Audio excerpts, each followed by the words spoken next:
Good day mga ka-JT sa Kalam at good day din po sa mga taga-Pansol at sa mga taga-ibang lugar na nakapanood sa akin. At ayun po, magandang araw sa iyo.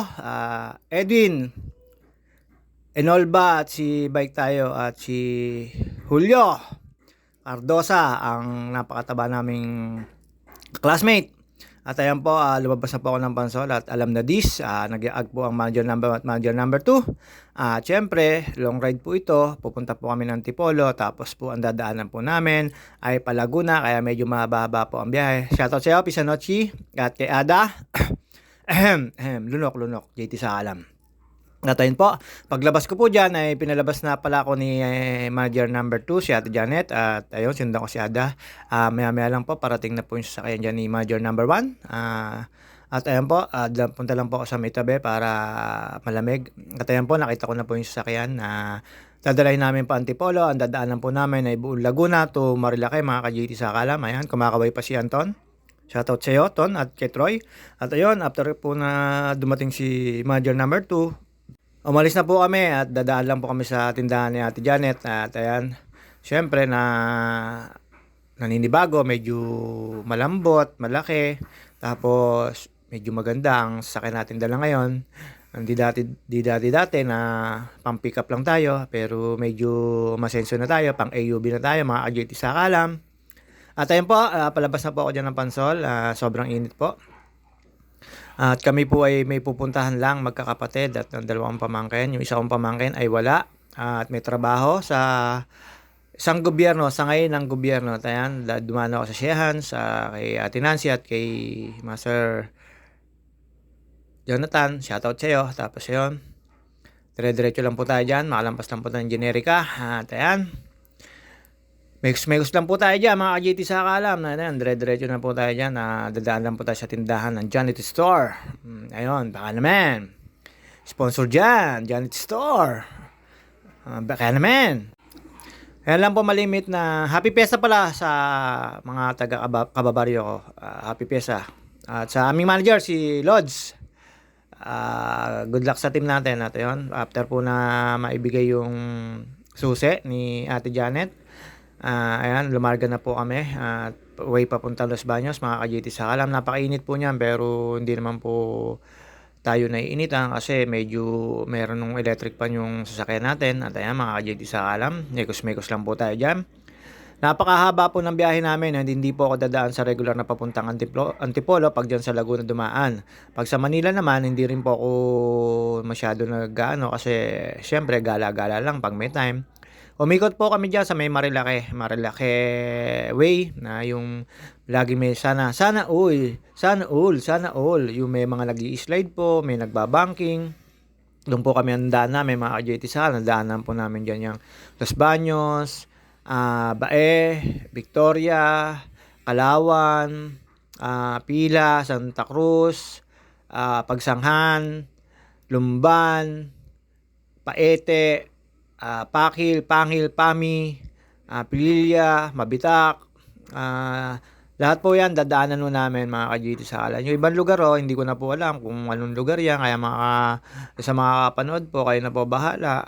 Hindi naman po tayo ganun ka-perfecto na para malaman yung mga baryo-baryo, mga ka-JT sa Kalam. Pasensya na po tayo. Katayan po yung kahabaan na yan, napakainit po yung kahabaan na yan ng Bae, mga ka-JT sa Kalam. Ayan lang po yung mga alam pa natin.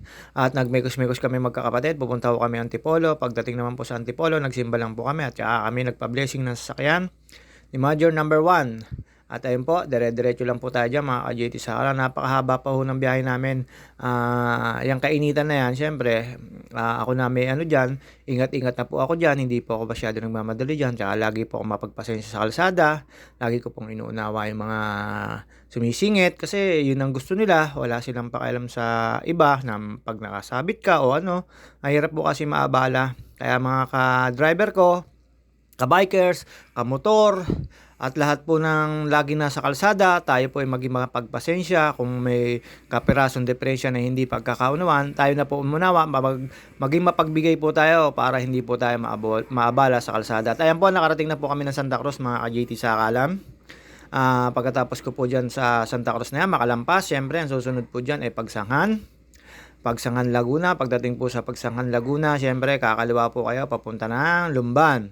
At ayan po, tinatahak po namin ang kalsada na po ng Pagsanghan, mga ka-JT sa alam. Yung Pagsanghan ng yan ay wala pa po kami sa 1/4 ng pupuntahan namin. Iikot ko kami na Marilake, papuntang Angono, may daan din naman po din doon, papuntang Antipolo at papuntang Manila. Medyo malayo lang po kasi puro bundok po yung dadaanan. Pero makikita nyo naman po yung mga Sea of the Clouds doon. Matatanaw nyo na napakababa ng ulap at may panahon na sa kalsada madadaanan yun po yung parang pong Tagaytay. At ayan mga ka-JT sa alam, medyo napapalayo na po tayo niyan. After po na Mabitak, ayan po, umaahon na po tayo dyan mga ka-JT sa alam. Nakalampas na po tayo dyan ng Paagahan. At ayan po, mga ka-JT sa alam, dire-diretso lang po tayo dyan. At ingat-ingat po sa mga ka-driver ko na laging tayo maging mahinahon. At pagbaon po tayo ng tubig, sobrang init, lalo po yung mga hindi naka-aircon na sasakyan, yung mga pambiyahe, yung mga tracker, yan po yung mga prone po sa heat stroke kasi napakainit po ng mga takbuhin nila, napakalalayo pa, hindi pa makaka-deliver, lalo pa ho sa kalsada, napakainit, kaya ingat-ingat po tayo. Ayan, Lumban na po pala. Pasensya na po, hindi pa pala ako nakakarating ng ng Paagahan. At ayan, I Love Kalayaan, dumaan po tayo dyan. At after po ng Kalayaan, syempre, ayan na po yung sinasabi ko sa inyo, kahabaan ng Laguna.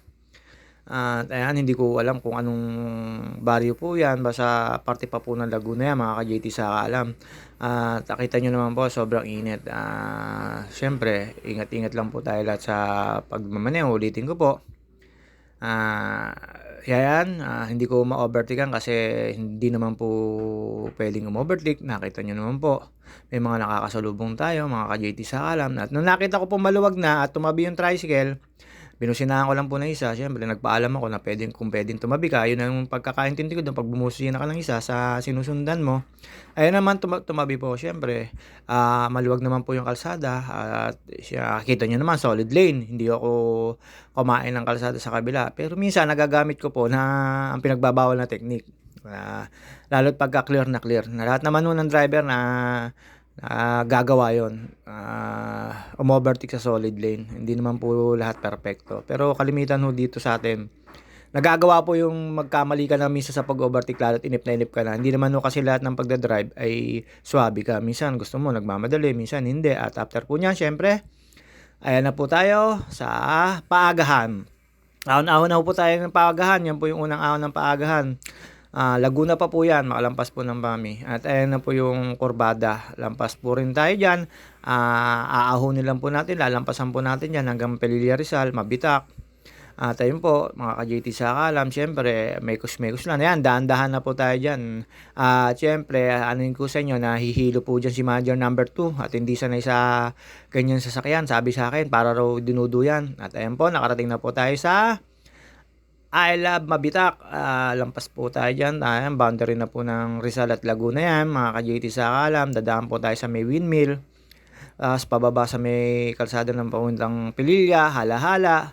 At ayun, mga ka-JT sa alam, ayan na po yung sinasabi ko sa inyo. Makababa po tayo ng Mabitak. Tapos ayan, pababa na po tayo sa may papuntang Pililla. Ayan na po, Pililla Rizal na po yan, mga ka-JT sa alam. At nalalapit na po tayo sa may papuntang Sampaloc na parang yung pinagganuhan ni Erap nun. Ayan na.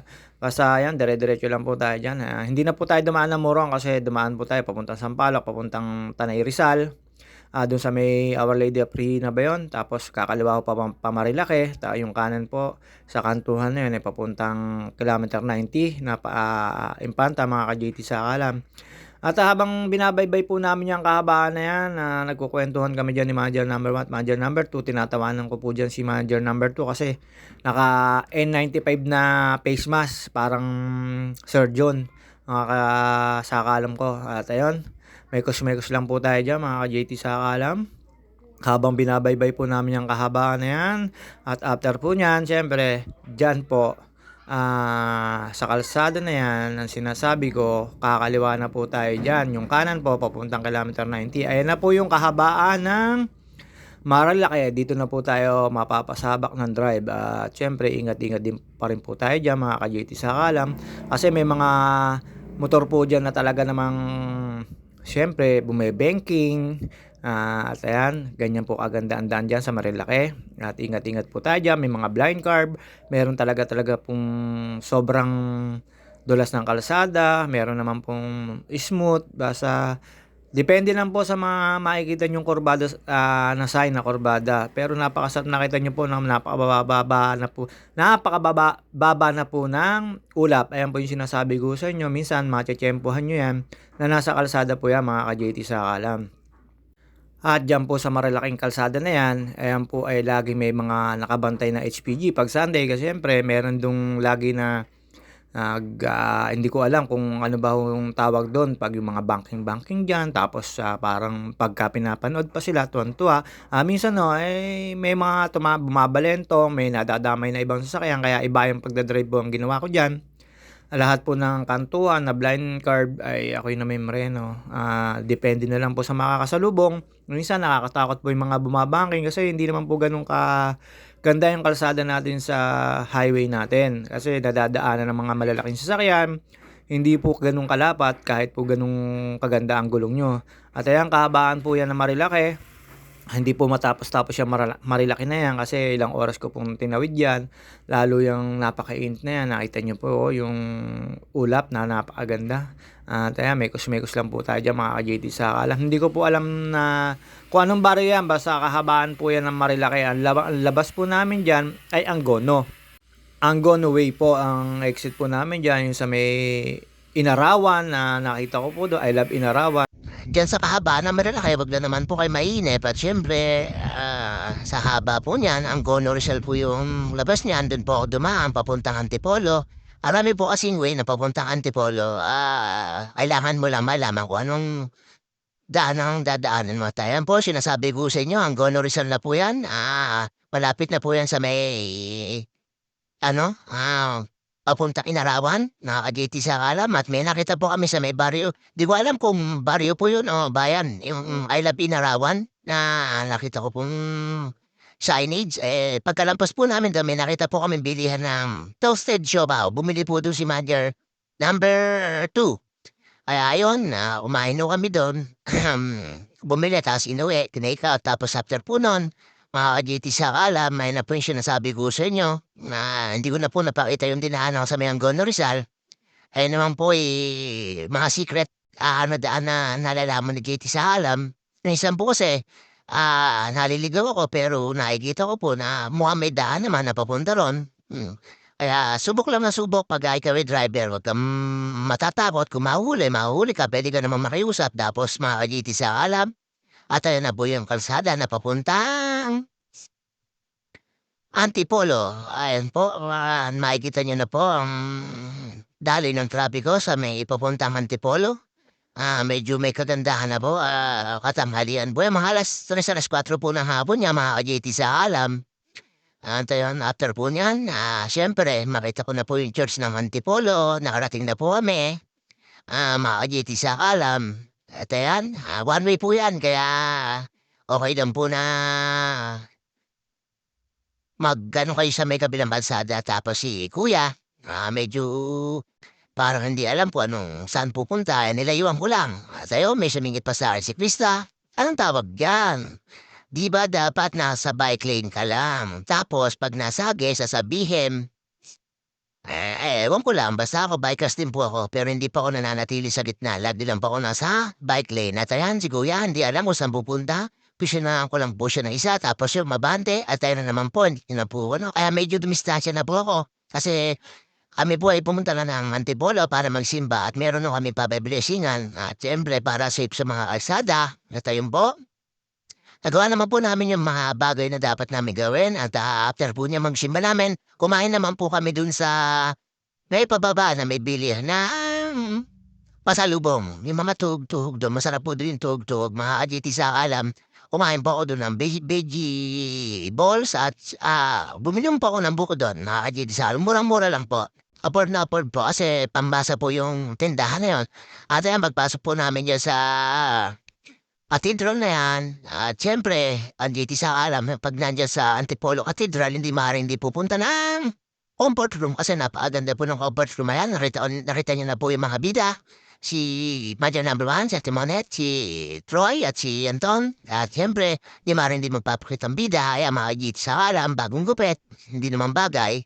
At ayun, dumiretso po kami na siyar at after po mag-siyar, dumiretso po kami dun sa may sasakyan at nagpalista dun sa magbe-blessing ngayon. Naglalakad na po kami, megos-megos na yan, mga AJT sa alam. At ito po, mga AJT sa alam at sisimulan na pong i-blessing yung aming nahiram na sasakyan. Mga AJT sa alam na naipit ko pa dyan yung ano ni Mama Mary. Sorry, Mama Mary. At ayan po, yung hiniram namin sasakyan. Ibine-blessing na po ni brother. At ayun po, medyo kaunti katahimikan, dasal-dasal lang po tayo mga kajiti sa alam. At eto na po, magpapaalam na po ako. Until next vlog, mga kajiti sa alam. Sana ipalo niyo po ako, parang hawa niyo na po. Joke lang po, mga kajiti sa alam. Salamat po sa magpapalaw sa akin at sa manonood sa akin. Maraming salamat sa inyo mga kajiti sa alam. At eto na nga po, matatapos na po yan. Pagkatapos po niya,